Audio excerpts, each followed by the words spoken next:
قوتی خۆمم ئەوێ. گربوونەوەی ئیمڕۆمان کۆمەڵێ پەیام هەیە.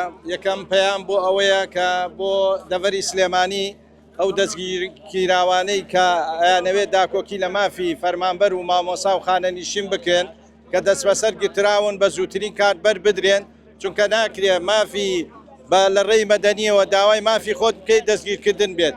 و پەیامێکی تریشمانەوەیە بۆ حکوومەتی هەرێم و بۆ حکوومەتی ناوەند واز لە ململانەی سیاسی بێنن بەسە مامۆسا و فەرمانبەران بکەنە قوربانی ململانەی سیاسی و حزبی و شخصی و دارایی خۆتان واز لەوە بێنن. و پەیامێ تریشمانەوەیە خەڵکەکە بەڕاستی زۆر گەرم بووە، فەرمانبەران و مامۆسایان گەیشتۆتە قاقایان بەڕاستی ناتوانن بژێوی ژیانیان تا دابین بکەن.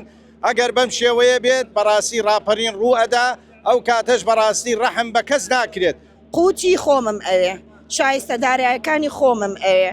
تۆ کە سنووقی تەقاعد خانەنیشینت بەتاڵە و لە منت بڕیوە چەند ساڵە تازە هاتوویە لێ من لە 100 ئەبرم هەتا فلان ساڵ.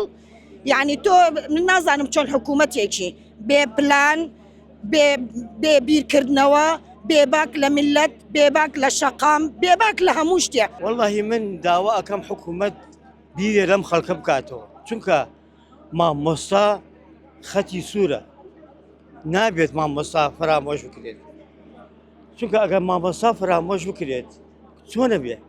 عەرەب بەڵێ مامۆستا ڕەسوولە، چۆنە بێ ڕەسوول فرامۆش بکرێت؟